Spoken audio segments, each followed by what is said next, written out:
America उपरे आक्रमण भय देश में चारिआडे उड़ुछि ड्रोन मिलिटारी बेस को घेरी रही ड्रोन द्वंद्व अमेरिका सरकार एते संख्यार ड्रोन आसिला कुआडे बोली उठिछि प्रश्न। तेबे सबु मुख्यतः अमेरिकार मिलिटारी बेस उपरे उड़ुथिबार देखिबाकु मिलिछि। एहा छडा अनेक गुरुत्वपूर्ण स्थान रे मध्य ड्रोन गुडिक उड़ुछि। तेबे सबु कोनोसी शत्रु देश आक्रमण करबा पई योजना करू नाही तो एभली अनेक संदेह सृष्टि होइछि। तेबे एने खूब शीघ्र एक्शन नेबाकू राष्ट्रपति जो बाइडेन को निर्देश देइछंती डोनाल्ड ट्रंप।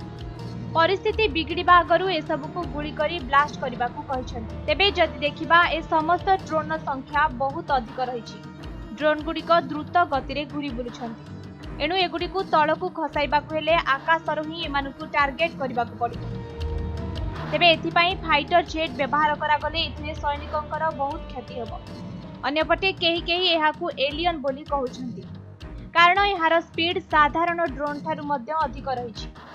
हुए तो यह उन्नत धरणर ज्ञानकौशल सहायता तैयारी होइछि बोली मध्य कहा जाउछि। सोशल मीडिया रे अनेक लोक एहार वीडियो शेयर करछंती।